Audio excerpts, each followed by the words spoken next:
परंतु स्वरूप कोणाचं कोणाहून वेगळं नाही. जसं हरिपाठात सांगितलं, सूर्यप्रकाश एक सहस्रदर्शी.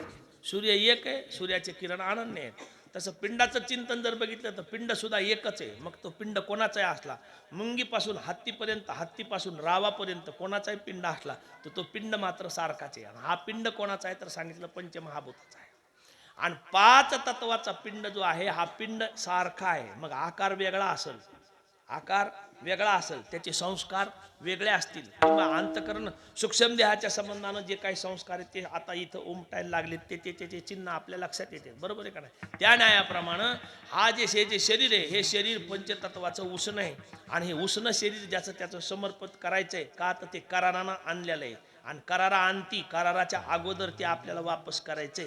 नाही केलं तर मग पुढच्या प्रक्रिया आपल्या लक्षात येते. यमाचे दूत, मारिती, झोडीती, भानगडी वगैरे वगैरे वगैरे. तिकडं आपल्याला जायचं नाही, कारण आपण शहाणे माणसं आहेत, मार खाणारे नाहीत. म्हणून करावी तातडी.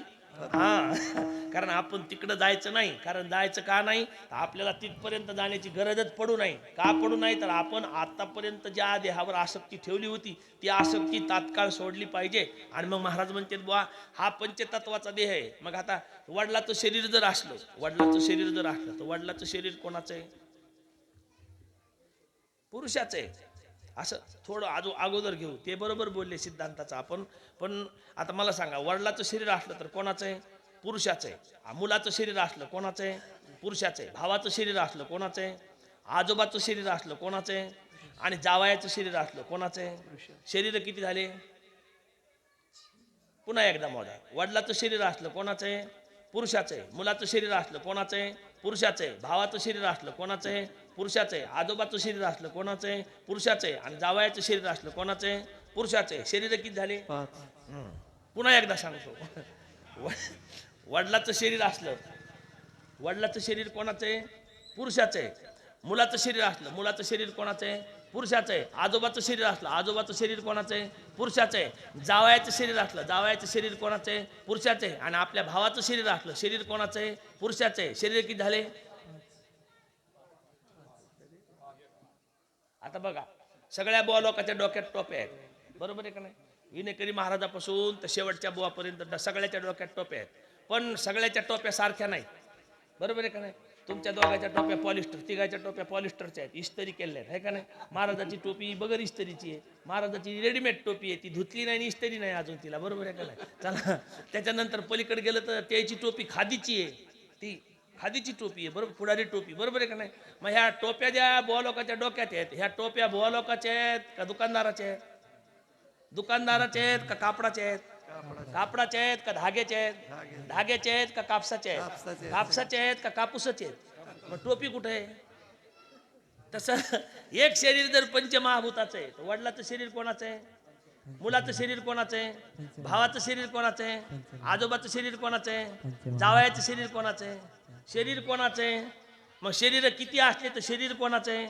मग शरीर अनेक आहेत का पंचमहाभूतच आहेत? मग आता शरीर स्त्री असली तरी पंचमहाभूत आहे, शरीर पुरुष असला तरी पंचमहाभूत आहे, शरीर प्राणी असला तरी पंचमहाभूत आहे, शरीर कोणतंही असलं तर पंचमहाभूत आहे. आता चला झालं पिंडाचं, आता लावा ब्रह्मांडाचं चिंतन.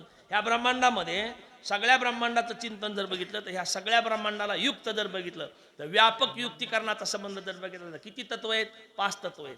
जे 5 तत्व शरीरात आहेत तेच 5 तत्व ब्रह्मांडात आहेत. आता पिंड आणि ब्रह्मांड सांगितला. ह्या पिंडाला कोणीतरी चालक आहे आणि ह्या ब्रह्मांडाचा कोणीतरी हरिविन सारा व्यर्थ भ्रम, हरिविन सारा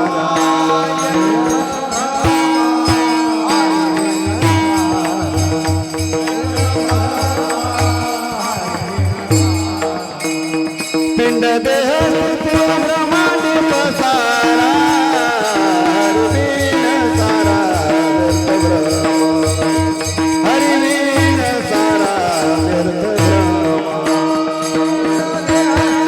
ब्रह्मांड सारा, हरिविन सारा व्यर्थ भ्रम, हरिविन सारा व्यर्थ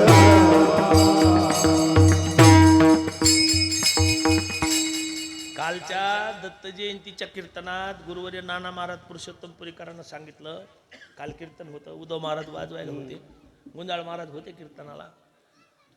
दत्त शब्दाचा अर्थ सांगितला. दत्त म्हणजे दातृत्व, जे देतच आलेत, काही ना काहीतरी देतच आलेत.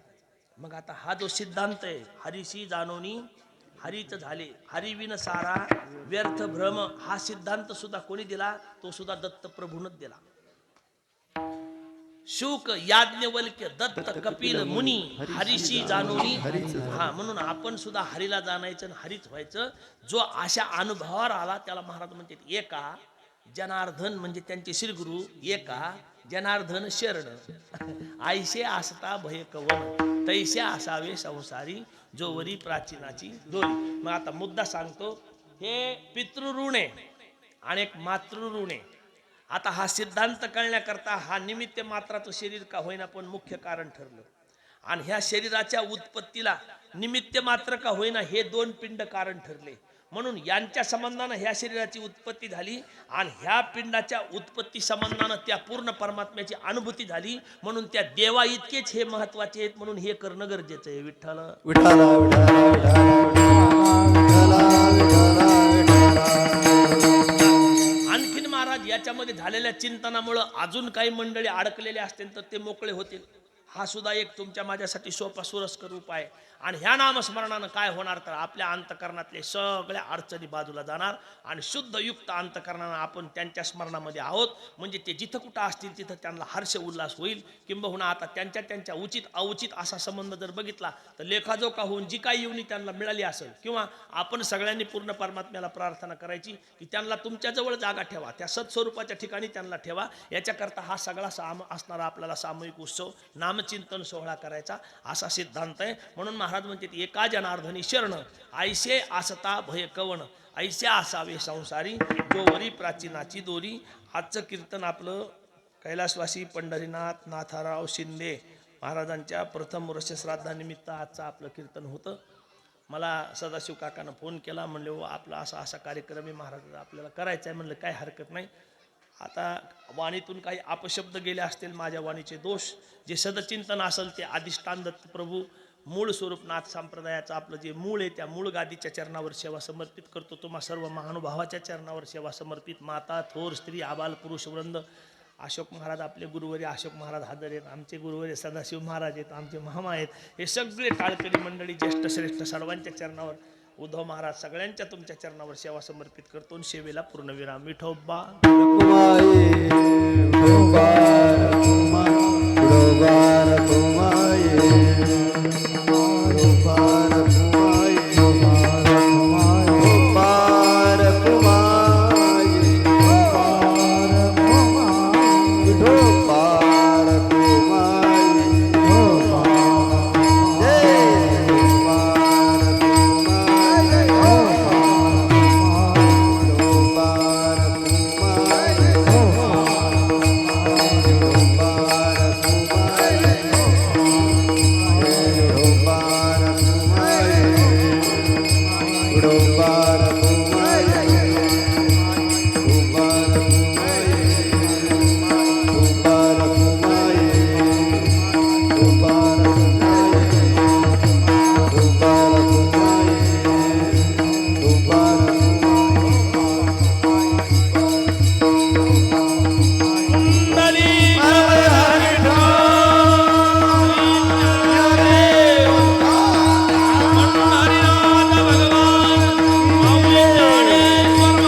ज्ञानेश्वर